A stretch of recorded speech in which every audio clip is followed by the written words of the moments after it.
Iponsri kapangyarihan ito. Power! Power! Kasama natin ang Diyos. 1 plus 1 equals 3. 1 plus 1 equals 3. Kapangyarihan ito. Power!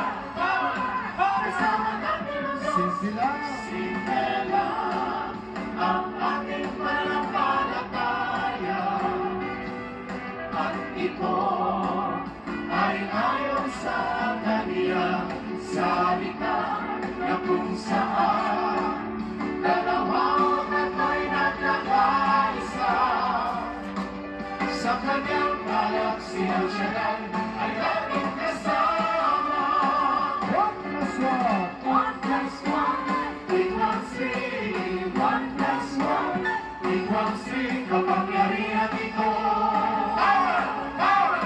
Power! Kasama natin ang Diyos. 1 plus 1 1 plus 1 equals 3. 1 plus 1 equals 3. Kapangyarihan ito. Power! Power! Kasama natin ang Diyos. Manalig ka at ang buhay may pagpapalagi.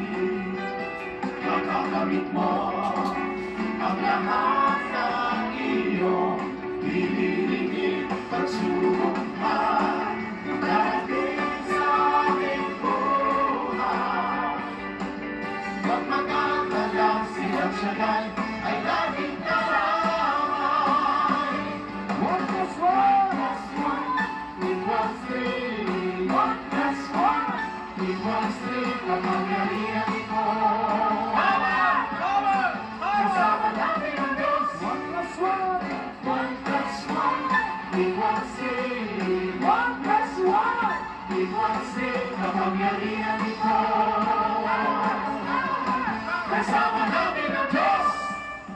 Purihin, purihin ang Panginoon. Sabi niyo, pagkakaisa. Sa kamay niyo. Saan man may dalawa na nagkakaisa sa paghingi nila at paglapit sa Diyos, wala silang hihingin na hindi bibigay ng Panginoon. Yan ang kapangyarihan ng pagkakaisa. Sa kamay niyo, sa kamay niyo. Sa May 29, silver anniversary ng LA for the US and Canada. Katatawag lang sa akin ni May Hartberg, yung in charge doon. Sabi niya, Brother Mike, papayag ho po kayo. Ano yun, kasi wala siyang ginagawa doon sa aking hinihingi ng approval. Ano yun? Yung po council, sinabi sa akin, sasagutin daw nila ang hotel accommodation ng lahat na pupunta sa Amerika.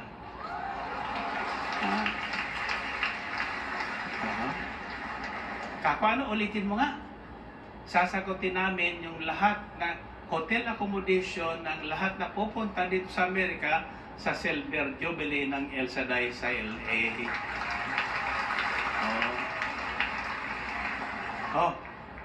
Kako, saan kayo kukuha ng pera? Sabi sa akin, Brother Mike, hindi pirang hiningi namin sa iyo. Ang hiningi namin sa iyo, approval. Ang tanong ko, kako, saan nga kayo kukuha ng pera? Sabi niya, Brother Mike, ikaw naman. Ang mga taga-Amerikang taga-El Shaddai, mayayaman. Ayan. Sabi ko, sige kako, i-announce ko yan. Sino pupuntang gustong Amerika? Hotel lang libre, ha? Yung pamasahe sa inyo yun. Yung visa sa inyo yun. Pero kung may pananalig kayo, makakakuha kayo ng visa.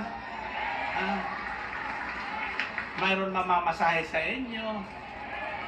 Amen? Sa isang kondisyon, tuwing Sabado o kaya Martes, bubuhatin yung kapitbahay nyo. Tulad ng 4 dito sa ating Ebanghelyo. Para pakita nyo sa Panginoon na may pananampalataya kayo. Amen. Pag nagawa niyo yun, tsak yun. Wala kayong hihingin na hindi siya ibibigay ng Panginoon. Kaya may itong ating mga graduates sa College of Divine Wisdom ng mga dalagita. Kung ako sa kanila, magpapasport na ako. Alam bakit? Bibigyan ko sila ng mga Amerikano. Oo. Marami naghahanap ng mga 65 years old. Diba? Okay, tas sa ating mga pre-requestas nyo. Yung agwa bilhin ng bottled water, your passports, your handbags, your wallets, etc. Hindi biro ito. Make it a point, may tatargeting kayong isa sa inyong paligid. Isang taong di malaman ang gagawin. Isang taong walang Diyos. Isang taong wala nang Diyos kundi yung kanyang yaman. Dala nyo dito. Sabi mo sa kanya, lalo kang yayaman sa El Shaddai. Sasabihin ng mayaman, pinayayaman niyo si Brother Mike, yun lang. Hindi ka sabihin mo, kami ang pinayayaman ni Brother Mike. Di ba mayayaman na kayo?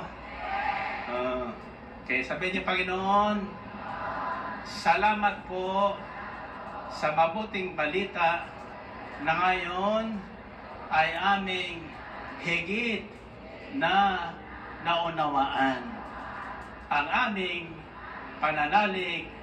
pananampalataya ay higit nasisikat, lalakas sa sandaling ito ay aming ginamit upang ang mga taong hindi pa kilala ang Diyos na nagbigay sa amin na buhay at kaalaman ay Kanya ring makilala sa pamagitan namin.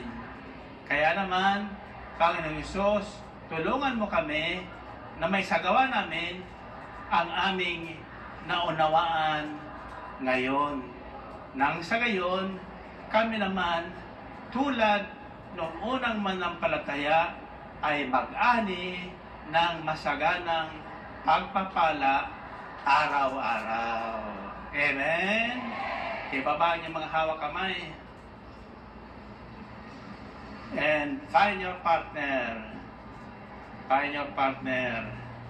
Ngayon, sasabihin mo sa partner mo, ngayon, alam mo na. 1 plus 1. Anong sasabihin mo sa pangalawa? Anong alam mo na? Anong alam mo na? Sasabihin mo ito, pinatawad ka na ng kasalanan mo.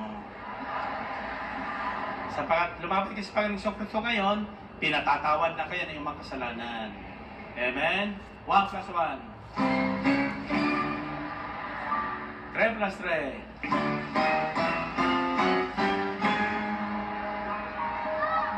Okay. Ngayong alam nyo nang pinatawad kayo ng kasalanan nyo, anong dapat yung gawin? Yun ang sasabihin mo sa kanya, mag-akay ka ng bago, sama mo sa Sabado. Kayo nakikinig niya sa inyong tahanan, ganyan din gawin nyo. Kung wala kang partner, pader. I-partner mo. 1 plus 1. 3 plus 3.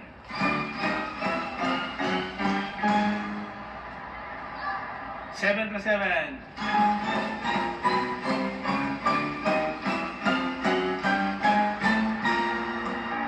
Purihin ang Panginoon. Tasa kamay, tasa kamay. Okay. Ito ang isasagaw nyo. Sisigaw nyo. Salamat sa Diyos. Salamat sa Diyos. Malinis na ako. Malinis na ako. Magaling pa. Magaling pa. Ulitin nyo nga. Salamat sa Diyos. Malinis na ako at magaling pa.